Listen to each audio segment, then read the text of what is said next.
guys, blessed day po. Ayan, magmamassage na naman po tayo. Magte-therapy po tayo kay Itay. Second therapy po ito. Kung nakita nyo po yung live ko nung, kailan ba yun? Monday. Ayan, Monday po. Ito po, ayan guys. Ito po yung sinasabi ko sa inyong gasinulid.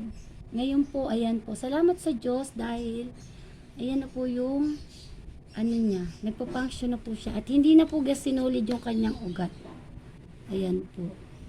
At guys, doon po sa mga stroke patient na sarili nyo din po ang makakatulong. Kailangan po iginagalaw-galaw din po natin kahit may nagte-therapy na po sa atin.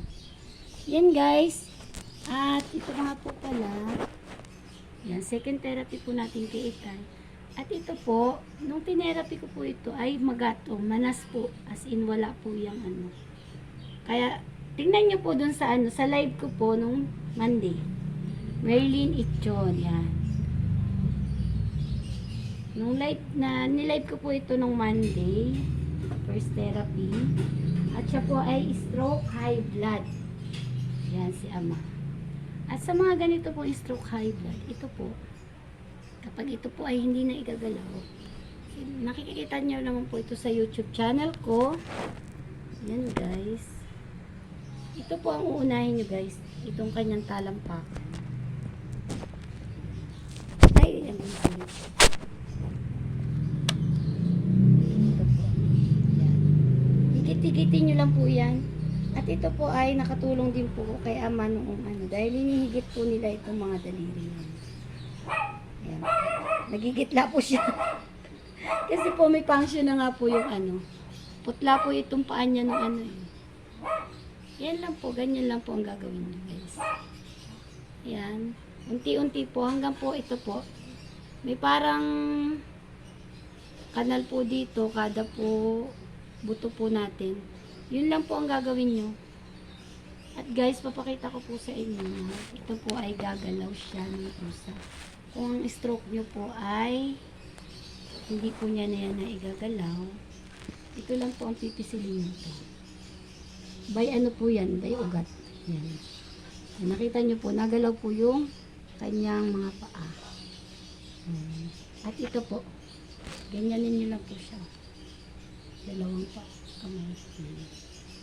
Unti-unti po yan, unti-unti. Hindi naman po natin pwedeng biglain yung mga stroke patient.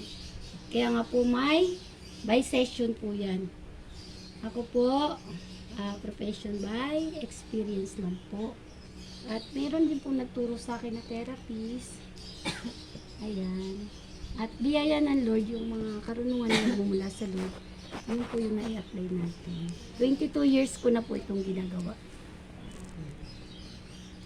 At yan po, tingnan nyo po.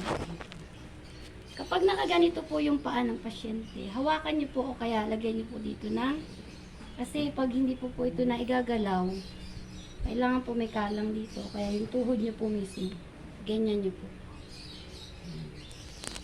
Yan o, nakikita nyo po yung pagdaloy ng ugat ni Ama. Yan po.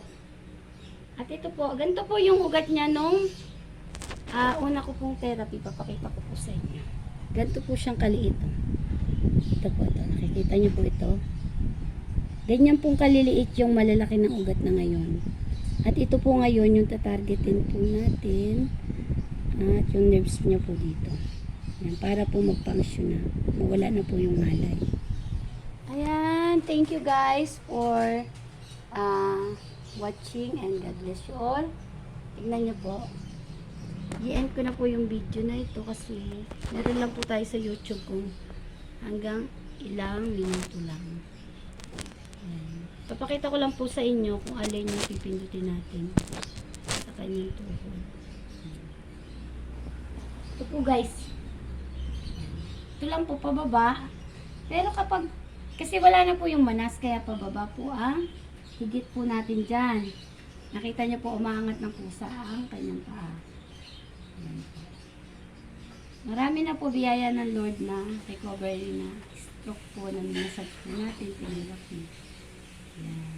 Ngayon po, pag manas naman po, paakyat po, alam po yan ang mga graduate ng therapist po talaga. Kapag manas, paakyat muna po. Huwag nyo muna ibababa. At pag dito po, yan po dito.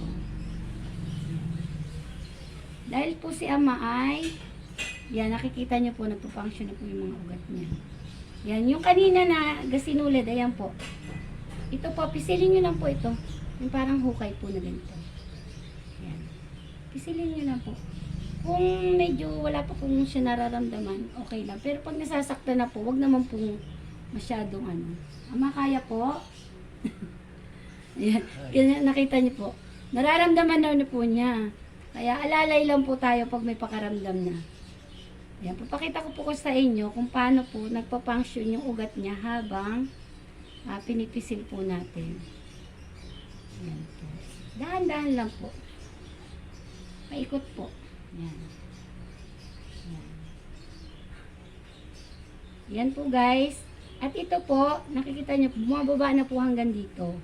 Kapag nakita niyo pong bumaba na po siya, unti-untiin lang po natin dito sa talampakan. Ayan, kita niyo nagigitla siya. Ayan, kasi nagpa-function na po. May konti pa po siya ditong manas sa ganito. Para po, dumiretso na po yung daloy ng ugat.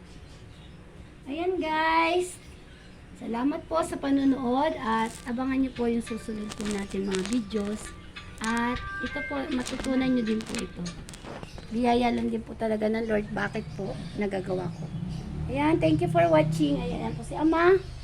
Ayan po. At ito po si Inay. Nakita nyo na po yan sa YouTube ko. Ayan. Si Ama po ay stroke. Noong, kailan po ito? Kailan siya na-stroke? June.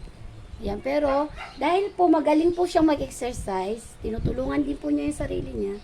Ayan, biyaya ni Lord at higit sa lahat, yung prayer po natin sa Lord. Thank you for watching and God bless you all.